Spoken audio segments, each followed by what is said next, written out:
시편으로 여행. 오늘은 시편 14편입니다. 오늘 본문도 표제어가 다윗의 시 인도자를 따라 부르는 노래라고 되어 있습니다. 이런 표제어가 붙은 것들이 무엇을 말할까? 아마 개인들도 이 시편을 불렀지만 많은 사람들이 모인 곳에서 찬양대가 성가대가 불렀지 않았을까? 그렇다는 의미도 됩니다. 오늘 본문의 주제는요, 한마디로 인간의 실존과 의인을 찾으시는 하나님이다. 본문으로 들어가요. 1절입니다. 어리석은 자는 그의 마음에 이르기를 하나님이 없다 하는도다. 그들은 부패하고 그 행실이 가증하니 선을 행하는 자가 없도다. 여기 어리석은 자라는 이 단어 히브리어로 뭐냐? 나발이에요. 이 의미가 어리석음과 악함 그리고 하나님이 없음이라는 의미인데, 나발하면 떠오르는 인물이 있지 않습니까? 사무엘상 25장에 마온 지방의 한 목장 주고 엄청난 부자가 바로 이 나발입니다. 성경의 기록에 의하면 그의 재산은 양떼가 3,000마리요 염소떼가 1,000마리나 된다고 그랬어요. 당시 치안이 불안한 때 아닙니까? 그래서 여러 사람들을 거느리고 있는 사람들이 그 지역을 지켜주고 그리고 보수를 받는 경우가 많이 있는데, 다윗도 자신과 함께 600여 명이 그 지역을 지켜주고 있었어요. 그리고 1년에 한번 목축하는 사람에게 양털을 깎는 때가 있는데, 농사를 짓는 사람이 추수하는 때와 같아요. 이때가. 그래서 다윗이 사람을 보냅니다. 양떼를 지켜준 대가로 먹을 것을 요구해요. 하지만 나발이 어떻게 해요? 단칼에 거절하지 않습니까? 음식은커녕 다윗과 다윗의 부하들에게 모욕까지 하면서 빈손으로 돌려보냅니다. 다윗이 부하 600명 중 400명을 데리고 가서 그 얘기를 듣고 그를 죽이려고 하죠. 이 사실은 그의 아내 아비가일이 음식을 준비를 해서 다윗의 노를 무그리뜨리면서 이렇게 말해요. 사무엘상 25장 25절입니다. 원하옵나니 내 주는 이 불량한 사람 나발을 깨우치 마옵소서. 그의 이름이 그에게 적당하니 그의 이름이 나발이라. 그는 미련한 자니이다. 여종은 내 주께서 보내신 소년들을 보지 못하였나이다. 하나님을 의식하지도 않고 하나님의 사람도 알아보지 못한 자라는 거예요. 그래서 이 나발의 특징이요, 그의 마음에 하나님이 없다라고 하는 것이고, 부패하고 그 형실이 가증하고 선을 행하지도 않는다는 거예요. 무슨 얘기예요? 자신의 인생에 하나님이 없는 사람들이 모두 다 나발이다, 그 얘기예요. 여러분, 인간은요, 하나님 없이는 살 수가 없는 존재입니다. 근데 이것을 인정하지 않으려고 하죠. 모른 체 하려고 하죠. 그러나 하나님을 인정하지도 않고 이 세상을 살 수가 있겠지만, 하나님이 존재하신다, 하나님이 계신다는 이 사실은 진리입니다. 변치 않아요. 이 사실을 아시기 바랍니다. 나발은 부패하고 행실이 가증하고 선을 행하지 않는데, 이 부패하다는 의미는 썩다, 타락하다는 의미입니다. 그렇기 때문에 하나님이 없는 사람은요, 자신의 삶이 얼마나 썩은지도 모른다는 것을요, 알지도 못해요. 심지어 자신이 얼마나 추한지도 잘 인지하지도 못해요. 하나님이 없으면 인간의 운명은요, 지옥인데도 그것을 알지 못한다는 것이 문제입니다. 행실이 가증하다, 이 의미는요, 미워하는 것이 옳을 정도로 역겨운 행동을 하다. 왜 그럴까요?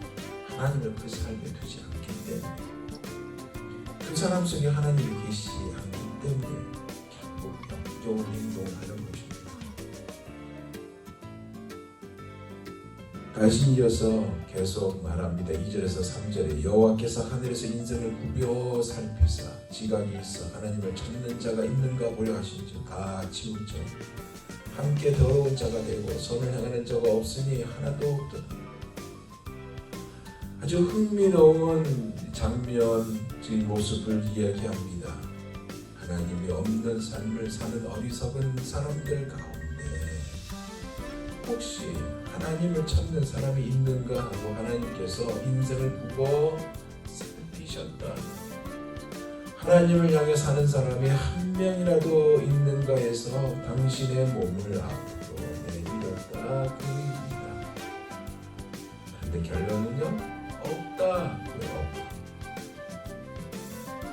가끔 말하면 죄인인 이 인간의 본질이 바뀌지 않는다.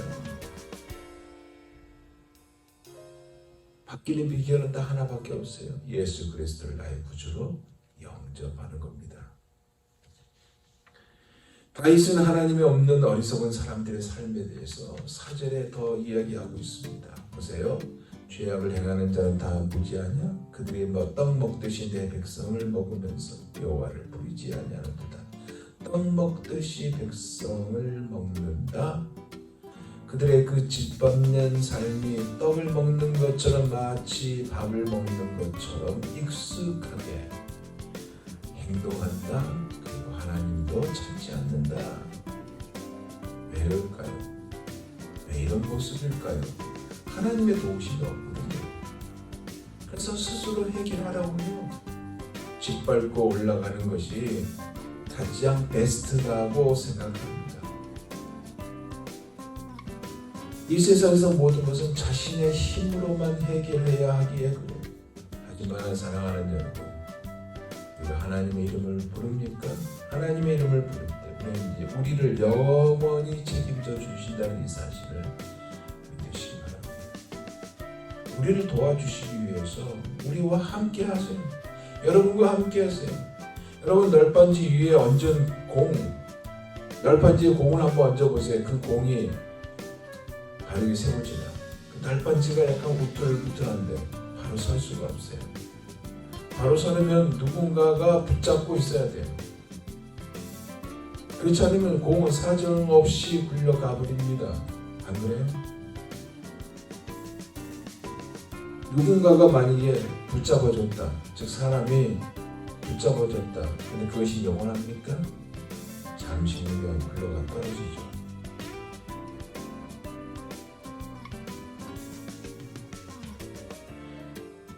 이 붙잡아 주시면, 즉 하나님이 붙잡아 주시면 약해도 걱정할 것이 없고 어리석어도 두려워할 필요가 없고 무능해도 좌절할 필요가 없어요. 왜냐? 하나님께서 무능한 자에게 지혜를 주시고 약한 자에게 능력도 주시고 위험한 자에게 하나님을 보호해 주시기 때문에 그렇습니다. 이런 것을 믿으시기 바랍니다. 그래서 다시 사전에 그러나 거기서 그들은 두려워하고 두려워하였으니 하나님의 의인 세대에 계십니다 라고 두려움을 강조하고 있어요. 왜일까요?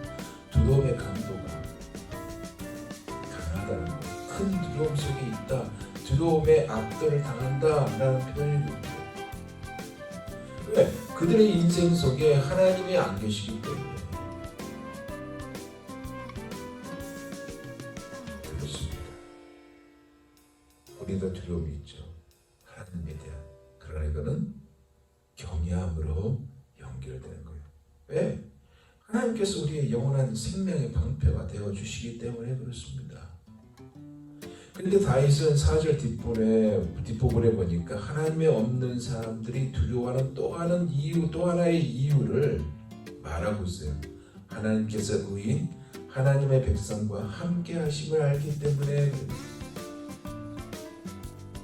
사울도 하나님이 다윗과 함께 있음을 두려워했다고 하잖아요. 이것은 아주 중요한 얘기입니다, 여러분. 토마스 왓슨이 하나님을 두려워한 자의 특징에 대해서 이렇게 말했습니다. 이것은 하나님을 두려워한 자에서 하나님이 없다 하는 그런 사람이 아니에요. 정말 하나님을 경외한 자의 나타난 특징 7가지가 있는데 들어보세요. 첫째가 하나님을 두려워한 자는 죄악된 일이라 생각되는 것은 무엇이든 경계한다. 둘째는 하나님을 두려워한 자는 죄의 모양조차 두려워한다. 그리고 셋째는 하나님을 두려워한 자는 감히 은밀한 죄를 짓지 않는다는 것이고, 네 번째로 하나님을 두려워한 자는 아무리 큰 이익을 얻는 일이라도 감히 죄를 짓지 않는다. 다섯째, 하나님을 두려워한 자는 감히 복수심을 세우려 하지 않는다.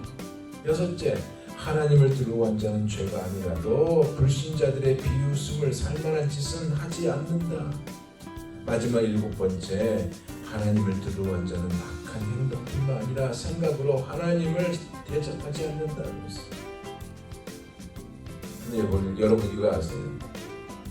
기도를 멀리한 사람의 특징이 하나님을 두려워하지 않는다.